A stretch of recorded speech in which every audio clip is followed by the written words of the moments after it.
Hi, welcome back to my channel. I hope you were able to check out part 1 of this video. If you haven't yet, please go check it out before you watch this video, as it'll give you some basic information on reading waves and different wave conditions. This is part 2 of that series, and we're going to get into more depth about different types of swells, swell direction, secondary and primary swells, and all of the different things that affect the different types of swells so that you can read the waves a little bit better than Surfline is predicting. So the first thing we're going to talk about is wave period. This is the amount of time between one wave and the next wave. This is measured from either the trough of one wave to the next wave or the peak of one wave to the next wave, and gives you a good gauge of how frequently the waves are going to be rolling in. A higher wave period, so higher seconds, tends to be better waves and also to have more power behind those waves. A ground swell is 12 seconds or higher, and these waves tend to be created far out at sea, thousands of miles away, and they tend to be a lot cleaner and more rideable. Wind swells tend to be made closer to shore, only 100 few miles off of the coast, and these are often created by local conditions and often tend to be not as good and not as rideable and a little bit more all over the place. These swells tend to be like 1 to 11 seconds between waves. So let's talk a little bit about how exactly these two types of swell waves are created. A ground swell is, like I said, created out in the open ocean, and these are waves that are created from wind blowing at the ocean and then creating waves, and as they continue to pass closer and closer towards shore, they build up energy and create more momentum. Once they hit the bottom floor of the beach or break that you are at, they are forced up by the ocean floor, creating these nice, really good surfable waves.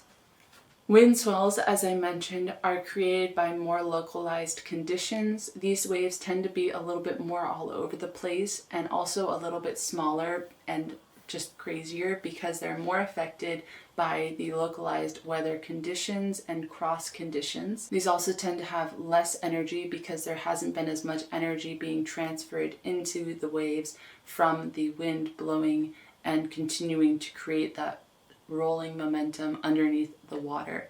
These kinds of swells are pretty common in places like Florida, where the waves and the bottom of the ocean floor are created most often by the wind and the localized conditions that create them, especially in places like the Gulf of Mexico, where you don't have these open ocean winds coming and blowing these waves into shore.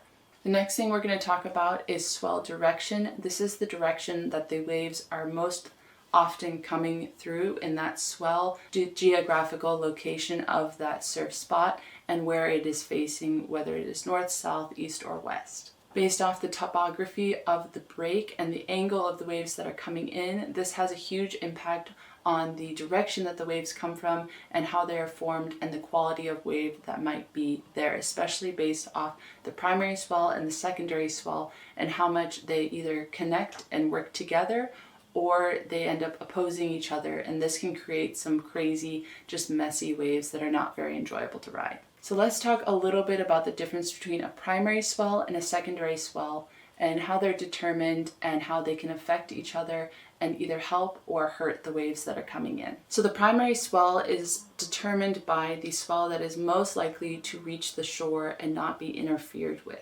This also can be determined by the wave period, the height, and the direction of that wave that is coming into shore. Secondary swells tend to have a shorter wave period, which makes them a secondary swell versus being a primary swell. These two types of swells can, as I mentioned, really either help each other or hurt each other. They work really well together when the wave period is very similar and they're also coming in from the same direction, and these can create bigger and more clean waves. When they're coming in opposite directions or have a very significantly different swell period, they can often end up creating smaller and choppier waves because they're working against each other and sometimes even closing each other out as the waves are trying to roll into the shore. Let's talk a little bit about the difference between the swell height and the wave height. The swell height is determined by buoys that are out at sea, gauging how much water and the height of the wave that might possibly break on shore.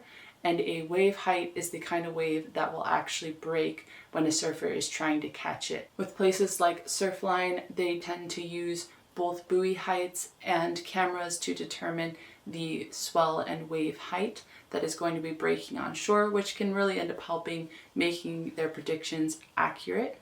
But also a lot of this is just based off estimations of what the waves are going to do, and the ocean has a mind of its own and can sometimes end up being different or the same as what they're predicting.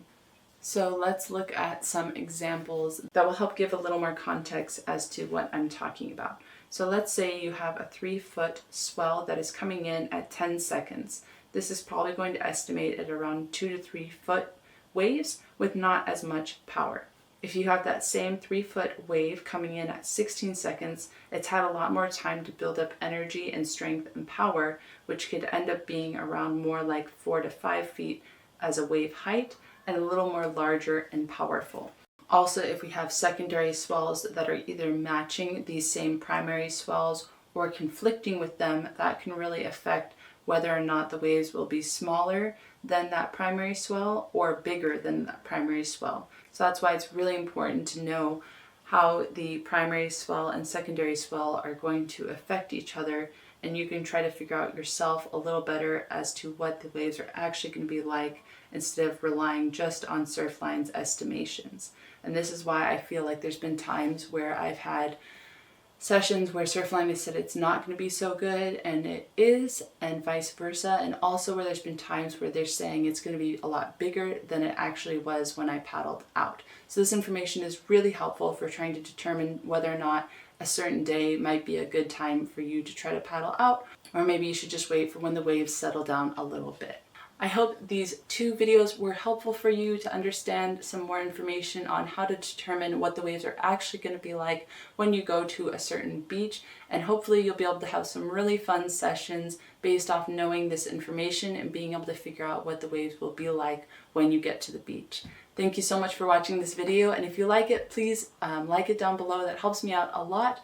And also be sure to subscribe if you'd like to see more videos on beginner tips, or if you're a mom. I am a mom and I do some videos on mom-specific tips.